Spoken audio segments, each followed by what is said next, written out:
ರಾಜ್ಕುಮಾರ್ ಅವರ ಯಾವುದೇ ಫಿಲ್ಮ್ ಬರಲಿ, ಶಿವರಾಜ್ ಕುಮಾರ್ದು ಯಾವುದೇ ಫಿಲ್ಮ್ ಬರಲಿ, ಆ ಪೀರಿಯಡಲ್ಲಿ ರಾಘವೇಂದ್ರ ರಾಜ್ಕುಮಾರ್ದು ಯಾವುದೇ ಫಿಲ್ಮ್ ಬರಲಿ, ಅವೆಲ್ಲವನ್ನು ಡಾಕ್ಟರಿಂಗ್ ಮಾಡಿದವರು. ಪುಟ್ಟಸ್ವಾಮಿ ಅವರ ಪ್ರಸ್ತಾಪ ಬರ್ತದೆ.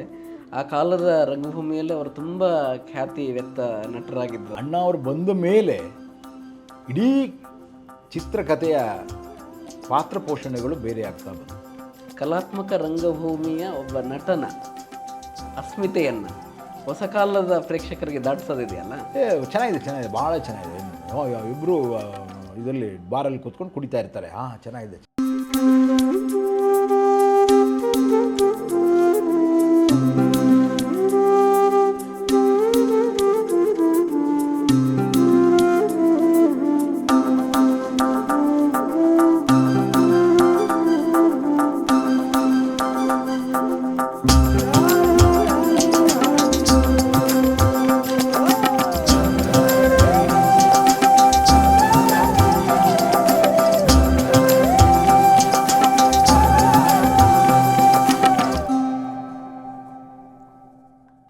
ಆ ಭ್ರಮಾತ್ಮಕ ನಿರೂಪಣಾ ಕ್ರಮಗಳನ್ನು ಅವ್ರು ನೆಚ್ಚಿಕೊಂಡಿದ್ದರೂ ಕೂಡ ಆಕಸ್ಮಿಕ ಪಠ್ಯದ ಆರಂಭದಲ್ಲೇ ಅವರು ತಮ್ಮ ನುಡಿಯಲ್ಲಿ ಸ್ಪಷ್ಟವಾಗಿ ಹೇಳ್ತಾರೆ. ಅಂದರೆ ಭೋಗ ಶೈಲಿಯ ಜೀವನದ ಬಗ್ಗೆ ನನಗೆ ವಿರೋಧ ಇದೆ. ಅಂದರೆ ಮಹಾನಗರಗಳು ವಿಸ್ತರಣೆ ಆಗ್ತಾ ಅದು ತುಂಬ ಮನುಷ್ಯನ ಸಂವೇದನೆಗಳಿಗೆ ತದ್ವಿರುದ್ಧ ಅನ್ನುವ ಒಂದು ಸ್ಪಷ್ಟತೆ ಅವರಲ್ಲಿತ್ತು ಅಂತ ಅನಿಸುತ್ತೆ. ಸ್ಪಷ್ಟತೆ ಇದೆ ಅನಿಸುತ್ತೆ ನನಗೆ. ಸೊ ನನಗೆ ಅಂದರೆ ಆ ವಸ್ತು ನೀವು ಆಯ್ಕೆ ಮಾಡಿಕೊಂಡ ಸಂದರ್ಭ ಇತ್ತಲ್ಲ ಸರ್, ಅಂದರೆ ಒಂದು ವಿಚಿತ್ರವಾದ ಒಂದು ಟ್ರಾನ್ಸ್ಫಾರ್ಮೇಷನ್. ನಾನು ಯಾಕೆ ಅದನ್ನು ವಿಚಿತ್ರವಾದ ವೈರುಧ್ಯದ ಜೊತೆಗಿನ ಒಂದು ಟ್ರಾನ್ಸ್ಫಾರ್ಮೇಷನ್ ಅಂತೀನಿ ಅಂದರೆ, ಹಳ್ಳಿಗಳಿಂದ ನಗರಗಳ ಕಡೆಗೆ ವಲಸೆಯ ಆರಂಭ ಆಗಿತ್ತು. ಆ ವಲಸೆಯ ಪ್ರಮಾಣದ ಆರಂಭದ ಕಾಲಘಟ್ಟ ಅದು. ಒಂದು ಕಡೆಗೆ ಮಹಾನಗರಗಳು, ಇನ್ನೊಂದು ಕಡೆಗೆ ನಗರಗಳು ಮಹಾನಗರಗಳ ಆಗುವ ಹಂಬಲದಲ್ಲಿದ್ದು, ಹಾಗೆ ಮಾಡುವ ಹಾಗೆ ನಮ್ಮ ಪಾಲಿಸಿ ಮೇಕರ್ಸ್ ಬೇರೆ ಬೇರೆ ರೀತಿಯ ಒಂದು ಉತ್ಸಾಹದಲ್ಲಿದ್ದರು. ಅಂಥ ಸಂದರ್ಭದಲ್ಲಿ ಬಾಲಿವುಡ್ ಸಿನಿಮಾಗಳು ಬರ್ತಾ ಇದ್ವಲ್ಲ, ಒಂದು ಖಳನಾಯಕನನ್ನು ವಿಜೃಂಭಿಸುವಂಥ ಚಿತ್ರಗಳು ಬಂದವು. ಆಮೇಲೆ ಡಿಫೇಮಡ್ ಆ್ಯಂಗಲ್ಗಳಲ್ಲಿ ಪಠ್ಯಗಳನ್ನು ಕಟ್ಟುವಂಥ ಆಯ್ತಾಯಿತ್ತು. ಹೆಣ್ಮಕ್ಳನ್ನು ಬೇರೆ ಮೀನಾಗಿ ಕಾಣಿಸುವಂಥ ಹಿಂದಿ ಹಾಡುಗಳ ಒಂದು ವಿಚಿತ್ರವಾದ ಟ್ರೆಂಡ್ ಬರ್ತಾಯಿತ್ತು. ಇನ್ನೊಂದು ಕಡೆಗೆ ಕ್ರೌರ್ಯ ಇದೆಯಲ್ಲ, ಒಂದು ಕ್ರೌರ್ಯ, ಇನ್ನೊಂದು ಕಡೆಗೆ ಅಶ್ಲೀಲತೆ, ಮತ್ತೊಂದು ಕಡೆಗೆ ಸಾಮಾಜಿಕ ಆದರ್ಶಗಳನ್ನೇ ಗೇಲಿ ಮಾಡುವ ಹಾಗೆ ಬಾಲಿವುಡ್ನ ಪ್ಯಾಟರ್ನ್ಗಳು ಬರ್ತಾಯಿದ್ವು, ಆ ನಿರೂಪಣಾ ಮಾದರಿಗಳು. ಅಂಥ ಸಂದರ್ಭದಲ್ಲಿ ಬಂದಂಥ ಆಕಸ್ಮಿಕ ಇದೆಯಲ್ಲ, ಕನ್ನಡದ ಒಂದು ಆದರ್ಶವನ್ನು, ಕನ್ನಡದ ಒಂದು ಸಾಮಾಜಿಕ ಆದರ್ಶವನ್ನು ಎತ್ತಿ ಹಿಡಿಯುವಂಥ ಕಲಾಕೃತಿ ಅದು ರಾಜ್ಕುಮಾರ್ ಮುಖಾಂತರ ಅದು ಸಾಧ್ಯ ಆಗತ್ತೆ. ರಾಜ್ಕುಮಾರ್ ಅವರನ್ನು ಆಯ್ಕೆ ಮಾಡಿದ ಸಂದರ್ಭವನ್ನು ನೆನಪು ಮಾಡ್ಕೊಳ್ಬೋದು. ಯಾಕೆಂದರೆ ಅವರ ಸಂಭಾಷಣೆ ಹೇಳುವ ರೀತಿಯಾಗಿರಬಹುದು ಮತ್ತು ಇಡೀ ಕಥನದ ಭಾಗವಾಗಿ ಅವರು ಕಾಣಿಸಿಕೊಂಡಂಥ ಒಂದು ಡೈಮೆನ್ಷನ್ ಇದೆಯಲ್ಲ, ತುಂಬ ಭಿನ್ನವಾಗಿದೆ. ಆ ಆಯ್ಕೆಯ ಪ್ರಕ್ರಿಯೆ ಇದೆಯಲ್ಲ, ಆ ಸಂದರ್ಭವನ್ನು ಹೇಗೆ ನೆನಪು ಮಾಡ್ಕೊಂಡು? ಇಲ್ಲ, ನಮಗೆ ಐ ಥಿಂಕ್ ನಮ್ಮ ಇವುಗಳಲ್ಲಿ ಸಾಕಷ್ಟು ಚೇಂಜ್ ಓವರ್. ಅಂದರೆ ಶಿವರಾಜ್ ಕುಮಾರ್ ಕತೆ ಮಾಡಲಿಕ್ಕೆ ಹೋಗಿದ್ದು, ಆಕಸ್ಮಿಕವಾಗಿ ಅದು ಅಣ್ಣ ಅವರು ಅದನ್ನು ಓಕೆ ಮಾಡಿದ್ದು. ಅದರ ನಂತರ ಅಣ್ಣವರಿಗೆ ಸಿನಿಮಾ ಮಾಡಬೇಕಾದಾಗ ನಾನು ಎಷ್ಟು ಒಂದು ರೀತಿ ಇಡೀ ಸಿನಿಮಾದ ಪಾತ್ರ ಪೋಷಣೆಯನ್ನು ಅದು ಹೀಗಿದ್ದನ್ನು ಪೂರ್ತಿಯಾಗಿ ರಿವರ್ಸ್ ಮಾಡಬೇಕಾಗಿ ಬಂತು. That was the major thing. ಅದನ್ನು ಅಕ್ಸೆಪ್ಟ್ ಮಾಡಿದ್ವಿ. ಯಾವಾಗ ಪಾತ್ರಗಳು ಇಂತಿಂಥವ್ರಿಗೆ ಅಂತ ಆಯಿತೋ, ನಟರ ಸಾಮರ್ಥ್ಯದ ಮೇಲೆ ಮತ್ತು ನಟರ ಒಟ್ಟಾರೆ ಅವರು ಯಾವ ರೀತಿ ಅದನ್ನು ಅನುಭವಿಸಿ ಮಾಡ್ತಾರೆ ಅನ್ನೋದ್ರ ಮೇಲೇ ನಾವು ಚಿತ್ರಕಥೆಯನ್ನು ಕಟ್ಟಬೇಕಾಗತ್ತೆ. ಅಲ್ಲಿ ನಮಗೆ ಒಂದು ರೀತಿ ಒಂದು ಸವಾಲಿತ್ತು. ಆ ಸವಾಲು ಎಂಥ ಒಳ್ಳೆಯ ಸವಾಲು ಅಂತಂದರೆ, ನನ್ನ ಕಲಿಕೆ ಒಂದು ಉತ್ಕೃಷ್ಟ ಸಮಯ ಅದು. ಯಾಕೆಂದರೆ ಒಬ್ಬರು ಆಲ್ರೆಡಿ ಲೆಜೆಂಡ್. ಹೌದು, ಆ ಲೆಜೆಂಡ್ಗೆ ನಾವು ಒಂದು ಕತೆ ಮಾಡ್ತಾಯಿದ್ದೀವಿ ವಿಚ್ ಇಸ್ ವೆರಿ ರಿಯಲಿಸ್ಟಿಕ್. ಅವ್ರ ಏಜ್ ಗ್ರೂಪ್ಗೂ ಅದಕ್ಕೂ ಹೊಂದ್ಕೊಳ್ಳೋದೇ ಇಲ್ಲ. ಇವಾಗಿಯೂ ಸಾಧ್ಯತೆಗಳು ಏನಿದು ಇದ್ದಕ್ಕಿದ್ದಾಗೆ ಹೀಗೆ ಅಂತ ನಾವು ಎಷ್ಟು ಒದ್ದಾಡಿದ್ವಿ ಆಗ ಅಂತಂದರೆ, ಕಥನ ಕ್ರಮವೇ ಬೇರೆ ಆಗಬೇಕು. ಇಲ್ಲ, ಹಿಂಗಿರಬಾರ್ದಿದು. ಚಿಕ್ಕ ಹುಡುಗನೇ ಲವ್ ಮಾಡೋದಕ್ಕೆ, ಅಥವಾ ಓಕೆ ಒಂದು ರೀತಿಯಲ್ಲಿ ಆಗ್ತಾನೆ ಮದುವೆ ಆಗ್ತಾ ಇರೋ ಹುಡುಗನೇ. ಸೊ ಈ ಥರದ್ದೆಲ್ಲ ಇವುಗಳಿತ್ತು. ಸೊ ಎಲ್ಲಿ ಅದನ್ನು ತೊಗೊಂಡ್ವಿ ಅಂತಂದರೆ, ಇವರ ಏಜ್ಗೆ ಸೂಟ್ ಆಗುವ ಹಾಗೆ ಕಥೆಯನ್ನು ಪ್ರಾರಂಭ ಮಾಡಿ, ನಂತರ ಇವುಗಳೆಲ್ಲವನ್ನು ಕೆಲವನ್ನು ಫ್ಲ್ಯಾಶ್ ಬ್ಯಾಕಲ್ಲಿ ತಂದು ಅದನ್ನು ಜಸ್ಟಿಫೈ ಮಾಡ್ತಾ ಹೋದರೆ ವರ್ಕ್ ಆಗುತ್ತೆ ಅಂತ ಅನಿಸ್ಲಿಕ್ಕೆ ಪ್ರಾರಂಭ ಆಯಿತು. ಹಾಗಾಗಿ ಅಣ್ಣ ಅವರು ಬಂದ ಮೇಲೆ ಇಡೀ ಚಿತ್ರಕಥೆಯ ಪಾತ್ರ ಪೋಷಣೆಗಳು ಬೇರೆ ಆಗ್ತಾ ಬಂತು. ಅದು ಒಂದು ಪ್ಲಸ್ ಪಾಯಿಂಟು. ಇನ್ನೊಂದು ಅವ್ರದ್ದೇ ಆದಂಥ ಒಂದು ವ್ಯಕ್ತಿತ್ವ ಇತ್ತಲ್ಲ, ಆ ವ್ಯಕ್ತಿತ್ವವನ್ನು ನಾವು ಎಷ್ಟರ ಮಟ್ಟಿಗೆ ಉಳಿಸ್ಕೋತೇವೆ, ಅಲ್ಲಿ ಏನೇನು ಆದರ್ಶಗಳಿರಬೇಕು, ಅಥವಾ ವಾಸ್ತವಿಕವಾಗಿಯೇ ಆ ವ್ಯಕ್ತಿ ಆ ಆದರ್ಶದಿಂದ ನಿರಾಶಾವಾದಿ ಆಗಿಬಿಟ್ರೆ ಅವನಾಗಾದ್ರೆ ಏನು ಕಟ್ಟಿಕೊಡ್ತಾನೆ ಒಬ್ಬ ಪ್ರೊಟೋಗನಿಸ್ಟ್ ಆಗಿ? ಇವೆಲ್ಲವೂ ಕೂಡ ನಮಗೆ ಅಲ್ಲಿ ಕ್ವಶನ್ ಮಾರ್ಕ್ಗಳೇ, ಸವಾಲುಗಳೇ. ಸೊ ಅಲ್ಲೆಲ್ಲ ಬಹಳ ಹೆಲ್ಪ್ ಆಗಿದ್ದೇನು ಅಂದರೆ, ಯಾಕೆ ನಾನು ಇದು ನನ್ನ ಕಲಿಕೆಯ ಸಮಯ ಅಲ್ಲಿ ಅಂತ ಹೇಳಿದೆ ಅಂದರೆ, ನಿರಂತರವಾಗಿ ಒಂದಷ್ಟು ಜನ ಜೀನಿಯಸ್ಗಳ ಜೊತೆ ಕೆಲಸ ಮಾಡಿದೆ. ಅದರಲ್ಲೂ ಒಬ್ಬ ಸ್ಕ್ರಿಪ್ಟ್ ಜೀನಿಯಸ್ ಅಂತಂದರೆ ನಮ್ಮ ವರದಣ್ಣ ಅವರು, ರಾಜ್ಕುಮಾರ್ ಅವರ ತಮ್ಮ ವರದರಾಜ್. ವರದಣ್ಣ ಅವರು ಕನ್ನಡ ಚಿತ್ರರಂಗ ಕಂಡ ಅತ್ಯಂತ ಅದ್ಭುತವಾದ ಚಿತ್ರಕಥಾ ಲೇಖಕರು. ಆದರೆ ಯಾವತ್ತೂ ಅವರು ಹೆಸರು ಹಾಕ್ಕೊಳ್ಳಿಲ್ಲ. ಇಂಟ್ರೆಸ್ಟಿಂಗ್. ಅವ್ರ ಪಾಡಿಗೆ ಅವರು ಹಿಂದೆ ಕೂತು ಈ ಡಾಕ್ಟ್ರುಗಳು ಅಂತ ಕರಿತಿದ್ವಿ ನಾವು, ಡಾಕ್ಟ್ರುಗಳು ಅಂತ. ಸ್ಕ್ರಿಪ್ಟ್ ಡಾಕ್ಟ್ರುಗಳು ಯಾರು ಇದ್ದಾರೆ ಅಂದರೆ ಅವ್ರನ್ನ ಕರೆಸಿಬಿಟ್ಟು ಅವ್ರ ಜೊತೆ ಕೂತ್ಕೊಂಡು ಇಡೀ ಕತೆ ಹೇಳೋದು, ಚಿತ್ರಕಥೆ ಹೇಳೋದು. ಅವರು ಅದಕ್ಕೆ ಸಜೆಷನ್ ಇಲ್ಲ, ಅದು ಸರಿ ಇಲ್ಲ, ಇದು ಸರಿ ಇಲ್ಲ ಅಂತ ಹೇಳ್ತಾರಲ್ಲ, ಆ ಥರ ಸ್ಕ್ರಿಪ್ಟ್ ಡಾಕ್ಟ್ರುಗಳು ಅಂತ. ಆ ಕೆಲಸದಲ್ಲಿ ರಾಜ್ಕುಮಾರ್ ಅವರ ಯಾವುದೇ ಫಿಲ್ಮ್ ಬರಲಿ, ಶಿವರಾಜ್ ಕುಮಾರ್ದು ಯಾವುದೇ ಫಿಲ್ಮ್ ಬರಲಿ, ಆ ಪೀರಿಯಡಲ್ಲಿ ರಾಘವೇಂದ್ರ ರಾಜ್ಕುಮಾರ್ದು ಯಾವುದೇ ಫಿಲ್ಮ್ ಬರಲಿ, ಅವೆಲ್ಲವನ್ನು ಡಾಕ್ಟ್ರಿಂಗ್ ಮಾಡಿದವರು, ಸ್ಕ್ರಿಪ್ಟ್ ಡಾಕ್ಟ್ರಿಂಗ್ ಮಾಡಿದವರು ವರದಣ್ಣ ಅವರು. ಅಂಥವರು ಬಾಯ್ಬಿಟ್ಟು ಯಾವತ್ತೂ ರಾಜ್ಕುಮಾರ್ ಕಂಪ್ನಿಗೆ ಒಂದು ಕತೆ ಮಾಡು, ರಾಜ್ಕುಮಾರ್ ಕತೆ ಮಾಡು, ಶಿವರಾಜ್ ಕುಮಾರ್ ಕತೆ ಮಾಡು ಎಲ್ಲೂ ಹೇಳಲಿಲ್ಲ. ನೋಡಿ ಹೌ ಗ್ರೇಟ್ ಹಿ ಈಸ್ ಅಂತ. ಆಕಸ್ಮಿಕದ ಒಟ್ಟಾರೆ ಚಿತ್ರಕಥೆಯನ್ನು ನಾನು ಫೈನಲ್ ಮಾಡಬೇಕಾದ್ರೆ ಸುಮಾರು 3ನೇ ವರ್ಷನ್ ಫೈನಲ್ ಆಯಿತು. ಆ 3ನೇ ವರ್ಷನ್ವರೆಗೂ ನನಗೆ ದೊರೆ ಭಗವಾನ್ ಅವರಲ್ಲಿ ಭಗವಾನ್ ಕೂಡ ಇದ್ದರು. ದೊರೆ ದ ಬೆಸ್ಟ್ ಟೆಕ್ನಿಷಿಯನ್. ಅವರು ಏನಾದ್ರು ಹೆಚ್ಚು ಕಡಿಮೆ ಆದರೆ ತಕ್ಷಣ ಅಲ್ಲೇ ಹೇಳೋರು, ಈ ಟ್ರೈನಿಂದನೇ ಟ್ರೈನಿಗೆ ಕಟ್ ಮಾಡ್ತಾ ಇದ್ದೀರಾ, ಟ್ರೈನಿಂದ ಟ್ರೈನಿಗೆ ಹೋಗ್ತಾ ಇರುತ್ತೆ, ಟ್ರೈನ್ ಬರೋಗಲ್ವೇ ಅಂತ ಇಲ್ಲೇ ಕೇಳೋರು. ಹಾಗೆಯೇ ಇದೇನು ರೀ ಇದು, ಅಣ್ಣ ಅವ್ರ ಕೈಯಲ್ಲಿ ಸಿಗರೇಟ್ ಎಲ್ಲ ಸೇವಿಸ್ತಾ ಇದ್ದೀರಾ ಅಂತ ಕೇಳೋರು. ಅಂದರೆ ಅವ್ರಿಗೆ ಗೊತ್ತಿತ್ತು ಆಲ್ರೆಡಿ, ಅವ್ರದ್ದು ನಿರಂತರವಾಗಿ ಅಣ್ಣವ್ರ ಜೊತೆ ಕೆಲಸ ಮಾಡಿದಂಥವ್ರು. ನೆಕ್ಸ್ಟ್ ಸಂಗೀತಂ ಶ್ರೀನಿವಾಸ್, ಇವರಂತೂ ಭಾರಿ, ಅವರು ಯಾವಾಗಲೂ ನಗ್ತಾನೆ ಕಾಲು ಎಳೆಯೋರು. ಎಷ್ಟು ಚೆನ್ನಾಗಿ ಕಾಲು ಎಳೆಯೋರು ಅಂದರೆ ನಮಗೆ ಆನ್ಸರೇ ಮಾಡೋಕ್ಕಾಗ್ತಿರಲಿಲ್ಲ, ಹೌದಾ ಅಂತ. ಯಾಕೆಂದರೆ ಚೆನ್ನಾಗಿ ಇರುತ್ತಲ್ಲ ಕರೆದುಬಿಡೋರು. ಚೆನ್ನಾಗಿದೆ, ಭಾಳ ಚೆನ್ನಾಗಿದೆ. ಇಬ್ಬರು ಇದರಲ್ಲಿ ಬಾರಲ್ಲಿ ಕೂತ್ಕೊಂಡು ಕುಡಿತಾ ಇರ್ತಾರೆ. ಚೆನ್ನಾಗಿದೆ. ಆವಾಗ ಅವಳು ನೋಡ್ತಾನೆ, ಚೆನ್ನಾಗಿದೆ. ಬಾರ್ಗೆಲ್ಲ ಅಣ್ಣವ್ರು ಹೋಗಲ್ವಲ್ಲ ಅಂತ. ಆಮೇಲೆ ಇಂಪಾರ್ಟೆಂಟ್, ಹೋಗ್ಲಿ ಪರವಾಗಿಲ್ಲ, ನಿಮ್ಮ ಫಿಲ್ಮಿಂದ ಶುರುವಾಗಲಿ ಪರವಾಗಿಲ್ಲ ಅಂತ ಲೀನಿಯನ್ಸ್ ಕೊಡೋದು ಸುಮ್ಮನೆ ಬೇಕು ಅಂತ ಕಾಲೇಲಿ. ಆಮೇಲೆ ಅಷ್ಟೇ ಎಷ್ಟು ಹ್ಯೂಮರಸ್ ಆಗಿ ವರ್ಕ್ ಮಾಡೋರು ಅಂದರೆ, ನಾನು ಅವರಿಬ್ಬರು ಭೇಟಿ ಆಗಬೇಕು, ಮತ್ತು ಹೇಗಾಗೋದು ಅಲ್ಲ ಆಗಲ್ವಲ್ಲ ಅಂತ ಯೋಚನೆ ಮಾಡಿದಾಗ, ಯೋಚನೆ ಮಾಡಿ ಬರುತ್ತೆ, ನೀವು ಬುದ್ಧಿವಂತರು ಮಾಡ್ಕೊಂಬರ್ನಿ. ಒಂದು ದಿವಸ ಆದಮೇಲೆ ಹೋಗಿ ಅವ್ರಿಗೆ ಹೇಳಿದೆ, ಈ ಥರ ಅವರಿಬ್ಬರು ಭೇಟಿ ಆಗುತ್ತೆ ಅಂತ. ಬಿದ್ದು ನಗೋಕ್ಕೆ ಶುರು ಮಾಡಿಬಿಟ್ರು. ಬುದ್ಧಿವಂತರು, ಚೆನ್ನಾಗಿದೆ ರೀ, ಅದೇ ಟ್ರೈನ್ ಟ್ರ್ಯಾಕ್ ಮೇಲೆ ಕಾರ್ ಬರ್ತಾ ಇರತ್ತಾ, ಭಾಳ ಮಜಾ ಇರತ್ತೆ ರೀ ಅಂತ. ಯಾರು ಅವಳು ಟ್ರೈ ಮಾಡ್ಕೊಂಡು ಬಿಡಿ ಆಗಿದೆ. ಅಂದರೆ he was able to grasp that what we are going to do.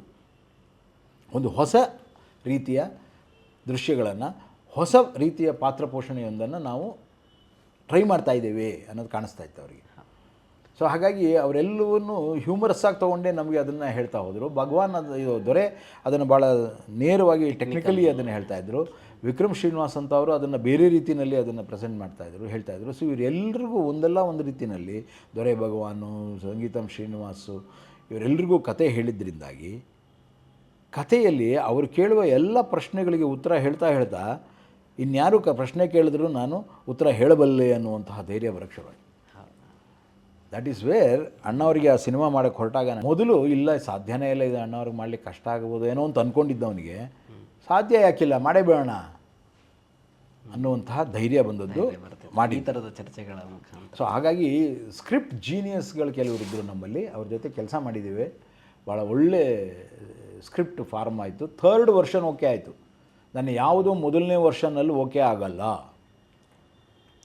ನಂತರ ಆಕಸ್ಮಿಕ ಕೂಡ 3ನೇ ವರ್ಷನ್ ಓಕೆ ಆಗಿದೆ. 3ನೇ ವರ್ಷನಲ್ಲ, ಅದು 10 ವರ್ಷ ಕಳೆದಿದೆ. ಅಷ್ಟು ವರ್ಷ ಇಟ್ಕೊಂಡು ಕೂತಿದ್ದೆ. ಅವೆಲ್ಲ ಮಾಡಿ 3ನೇ ವರ್ಷದಲ್ಲಿ ಅದರ ಓಕೆ ಆದಮೇಲೆ 3ನೇ ವರ್ಷನಲ್ಲಿ ಅದು ಸಿನಿಮಾ ಆಗಿತ್ತು. ಇಷ್ಟು ಇಂಡೆಪ್ತ್ ಅನಾಲಿಸಿಸ್ಸು ಮತ್ತು ಡಿಸ್ಕೋರ್ಸ್ಗಳಿದ್ದ ಕಾರಣಕ್ಕಾಗಿಯೇ ಅದು ನಾಯಕರ ಇಮೇಜಿಗೆ ಒಂದು ಸಾಮಾಜಿಕ ಆದರ್ಶದ ಒಂದು ಡೈಮೆನ್ಷನ್ ಕೊಟ್ಟಂಥ ಸಾಹಿತ್ಯಿಕ ಪಠ್ಯವಾಗಿ ಆಕಸ್ಮಿಕ ಮೂಡಿ ಬಂತು ಅಂತ ಅನಿಸುತ್ತೆ ಸರ್ ನನಗೆ. ಹೌದು, ಎಲ್ಲವನ್ನೂ ನಾನು ಯೂಶ್ವಲಿ ರೆಕಾರ್ಡ್ ಮಾಡ್ತೇನೆ ನೋಡಿ. ನನ್ನ ರೆಕಾರ್ಡಿಂಗ್ ಇವುಗಳೆಲ್ಲ ಇಲ್ಲೇ ಇದೆ. ಸೊ ಪ್ರತಿಯೊಂದನ್ನು ಕೂಡ ಕ್ಯಾಸೆಟ್ಗಳಲ್ಲಿ ಆಯಾ ಡೇಟ್ನಲ್ಲಿ ರೆಕಾರ್ಡ್ ಮಾಡಿರ್ತೇನೆ. ಇದು ದರ್ಪಕ್ಕಿಂತ ಹೆಚ್ಚಾಗಿ ಖುಷಿ, ಆನಂದ ಜಾಸ್ತಿ. ಅಂದರೆ ಮನುಷ್ಯ ಇಷ್ಟು ವರ್ಷಗಳ ನಂತರ ನನ್ನ ಮಗ ಅಂತನ್ನುವಂಥದ್ದು ಬಂದಾಗ ಅವನಿಗೆಲ್ಲ ಗಂಭೀರನೂ. ಸೊ ಈ ರೆಕಾರ್ಡ್ ಮಾಡುವ ಇದು ಉದ್ದೇಶ ಏನು ಅಂದರೆ, ನಾನೇನು ಬಿಡಬಾರ್ದು, ಅಕಸ್ಮಾತ್ ಏನೋ ಒಳ್ಳೆ ಪಾಯಿಂಟ್ ಬಂದಿದ್ದರೆ ಬಿಡಬಾರ್ದು ಅದು ಅನ್ನೋದಕ್ಕೆ. ಫಸ್ಟ್ ಟೈಮ್ ಟೈಪ್ಡ್ ಸ್ಕ್ರಿಪ್ಟ್ ಬಂತು. ಯಾರು ಎಲ್ಲ ಕೈಯಲ್ಲಿ ಬರೀತಿತ್ತು. ಉದಯಶಂಕರ್ ಕೂಡ ಕೈಯಲ್ಲಿ ಬರೆದು ಕೊಡೋರು. ಫಸ್ಟ್ ಟೈಮ್ ಟೈಪ್ಡ್ ಸ್ಕ್ರಿಪ್ಟ್ ಬಂತು ನಮಗೆ. ಇದು ಟೈಪ್ ಎಲ್ಲ ಆಗ್ಬಿಟ್ಟಿದೆಯಲ್ರಿ ಇದು ಅಂತ ವರದಣ್ಣ ಅವರು ಭಾಳ ಖುಷಿಯಾಗಿ. ಅಂದರೆ ಫಸ್ಟ್ ಟೈಮ್ ಟೈಪ್ಡ್ ಸ್ಕ್ರಿಪ್ಟ್ ಇನ್ ಕನ್ನಡ ಇಂಡಸ್ಟ್ರಿ ಎಲ್ಲರಿಗೂ ಕಣ್ಣಿಗೆ ಬೀಳ್ತಾ ಇತ್ತು ಆವಾಗ.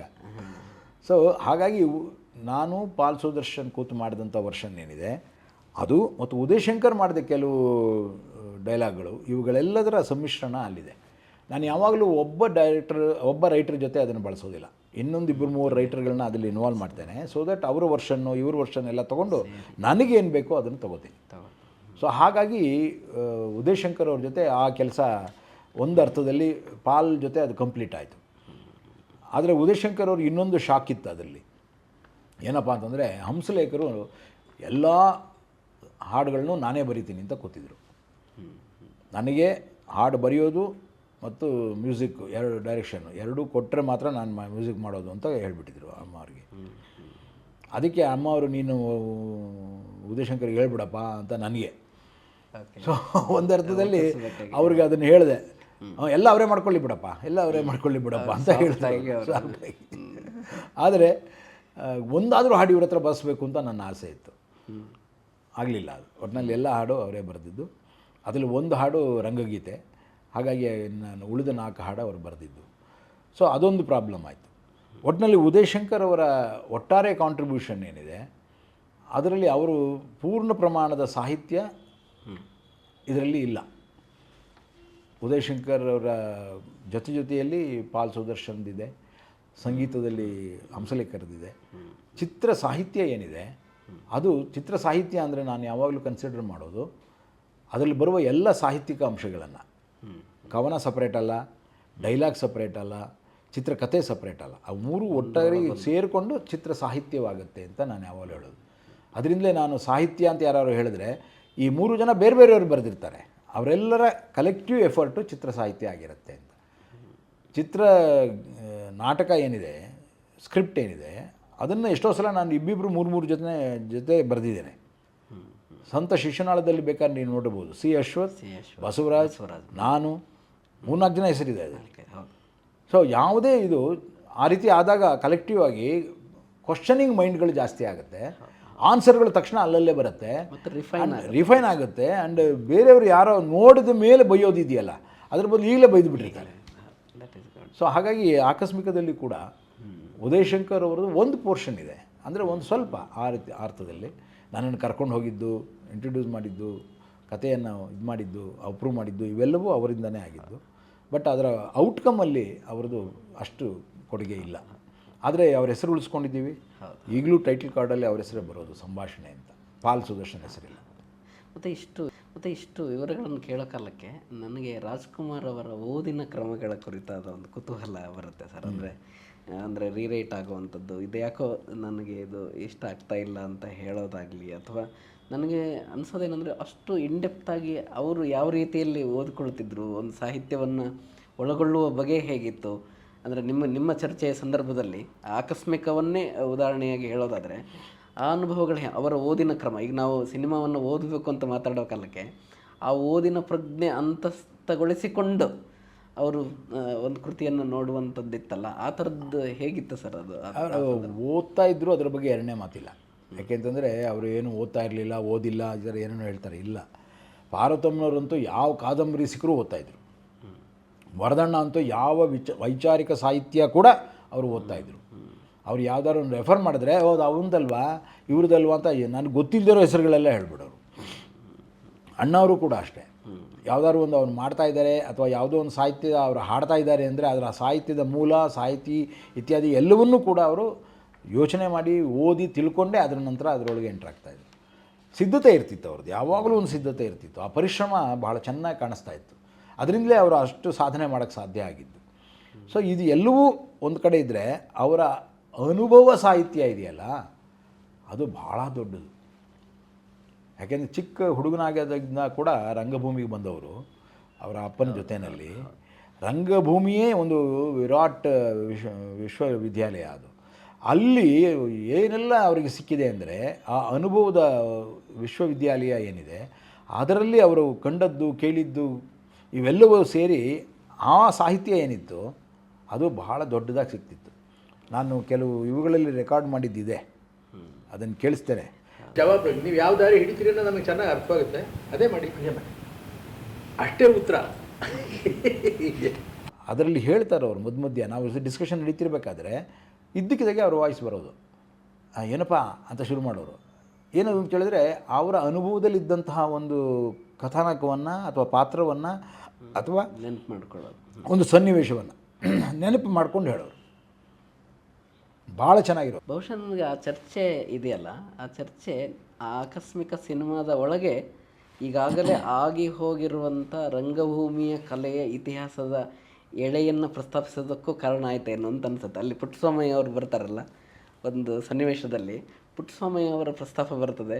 ಆ ಕಾಲದ ರಂಗಭೂಮಿಯಲ್ಲಿ ಅವರು ತುಂಬ ಖ್ಯಾತಿ ವೆತ್ತ ನಟರಾಗಿದ್ದರಂತೆ, ಅಜಾನುಬಾಹು ಆಗಿದ್ದರಂತೆ. ಬೇರೆ ಬೇರೆ ಬರಹಗಳನ್ನು ನಾವು ಓದ್ತೀವಿ.